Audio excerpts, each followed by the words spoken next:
आपको बात करना मध्यकालीन भारत की। भारत को इतिहास जानने के लिए अपन 3 स्टेज में निकलना पड़ा है। पहलो है प्राचीन भारत, दूसरो मध्यकालीन भारत, तीसरो आधुनिक भारत। मध्यकालीन भारत में संतलत काल आ जा, मुगल काल आ जा और जो यूरोपीय कंपनी है उनकी जानकारियां मध्यकालीन भारत में आती है। आधुनिक भारत जो चल रहा है और इनके दोनों के पहले जो भारत की हिस्ट्री है वो प्राचीन भारत में आती है। आज बात करते हैं मध्यकालीन भारत में। मध्यकालीन भारत में पहले मीर कासिम ने आक्रमण किया, उसने लूटपाट मचाई और चला गया, और उसके बाद में गजनी ने किया, उसके बाद में गोरी ने किया। इन सब का एक ही लक्ष्य था कि धन दौलत लूटना, इस्लाम धर्म का प्रचार प्रसार करना और वापिस चले गए। इन्होंने खूब धन दौलत लूटे क्योंकि पहले भारत सोने की चिड़िया थी, खूब धन था और पैसे वाले थे। ये मध्यकालीन भारत की अब बात करते हैं। मध्यकालीन भारत में संतलत काल में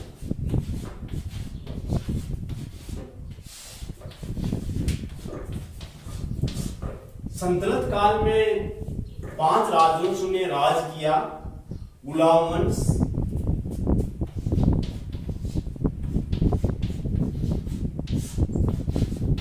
खिलजी वंश,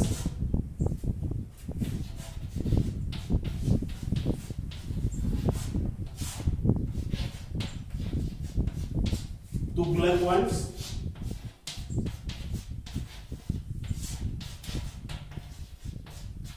सैयद वंश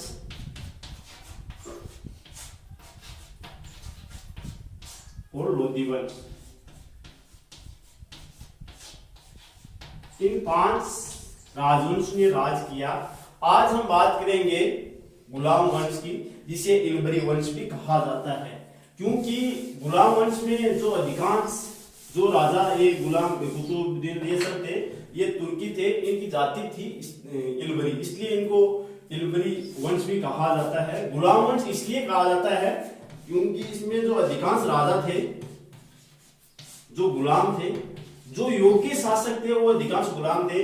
जैसे कुतुबुद्दीन ऐबक का गुलाम था इल्तुतमिश, और इल्तुतमिश का गुलाम था बलबन। ये 3-4 राजा जो महान राजा हुए ये गुलामी थे, इसलिए इस वंश को गुलाम वंश भी बोला जाता है।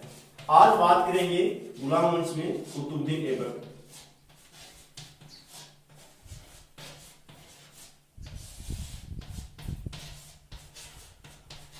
कुतुबुद्दीन ऐबक के बारे में जान लेते हैं। इसका शासनकाल था 1206 से 1210।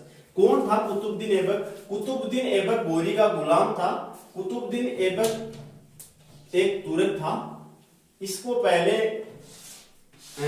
गोरी ने खरीदा, प्रशिक्षण दिया और अपना गुलाम बनाया। ये एक विश्वासी गुलाम था। गोरी का गुलाम वो नहीं होता जैसे मतलब खाना बना दे, कपड़े वपड़े धो दे, वो गुलाम नहीं। जिसे पेट दर्द के पेट दबा दे, वो गुलाम नहीं होता। गुलाम वो होता है जैसे मतलब ये पहले खरीदते हैं उसको, जैसे अपने मारवाड़ी बोलते हैं वो हमारा खास है, जैसे मतलब ये पीएम का राइट हैंड है, ये लेफ्ट हैंड है, वो होते हैं ये गुलाम। जैसे मतलब विश्वास पात्र, अपने स्वामी के लिए जान भी न्यौछावर कर देते हैं ये गुलाम, मतलब वफादार होते हैं ये गुलाम। ये छल कपट वाले ये पहले कोई नीति नहीं थी। आजकल तो मौका मिलते ही मीटर चेक देते हैं कि भाई मिल गया।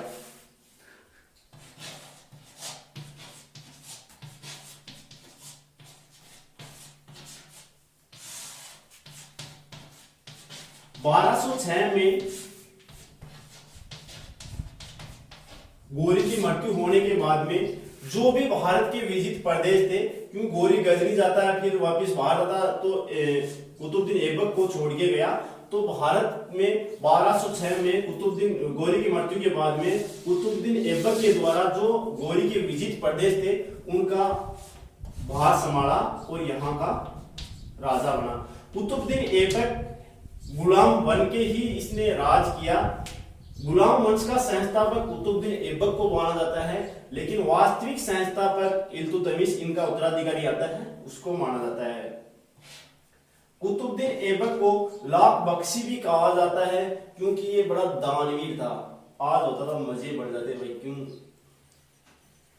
ये लाखों रुपए दान में दे दिया करता था, इसलिए लाख बख्शी भी कहा जाता है। कुरान पढ़ा करता था तो इसलिए कुरान कारी भी इसको कहा जाता है। और इसने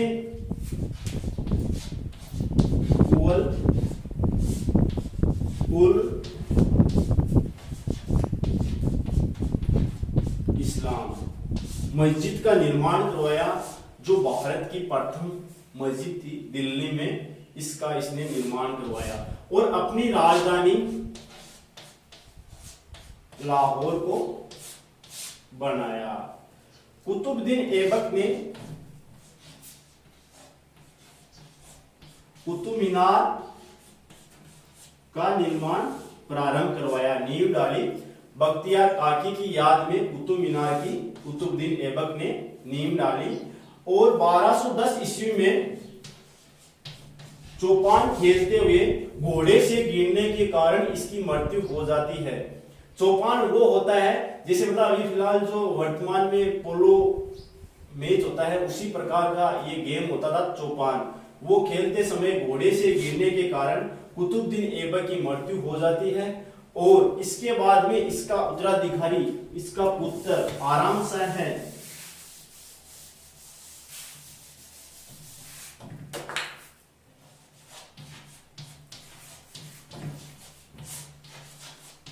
आराम शाह है,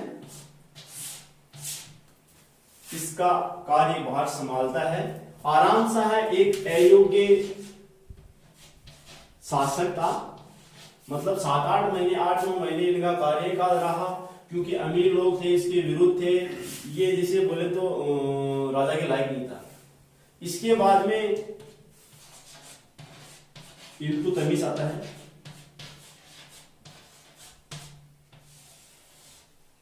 इल्तुतमिश 1210 से 1236। गुलाम वंश में सबसे बड़ा कार्यकाल इल्तुतमिश का है। इल्तुतमिश एक योग्य शासक था। इल्तुतमिश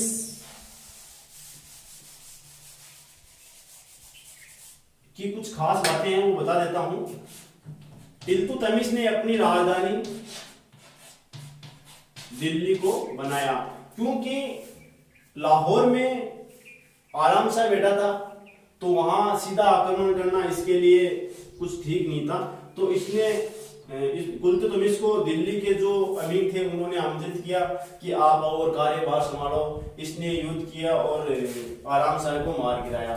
इसके बाद में इल्तुतमिश राजा बनता है।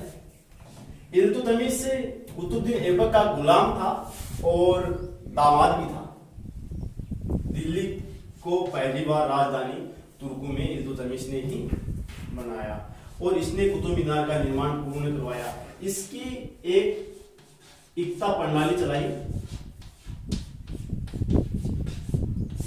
जो काफी हद तक या पूर्ण रूप से लाभदायक हुई, क्योंकि इल्तुतमिश को आर्थिक सहायता की भी आवश्यकता थी। तो ये एकता प्रणाली वो प्रणाली होती है जमी के बदले धन लेना, या फिर जो इसके मंत्री थे जो राज दरबार में बैठते थे उनको धाड़ी या फिर जो उनको तनख्वाह दी जाती थी उसके बदले जमीन देना और उससे कर वसूल करना या उनसे पैसे लेना, ये होती है एकता प्रणाली। भारत में सबसे पहले एकता प्रणाली का प्रचलन यहीं से होता है। इल्तुतमिश की ये कुछ खास बातें थी। इसके बाद में इनका शासन भार संभालती है इनकी पुत्री रजिया सुल्तान।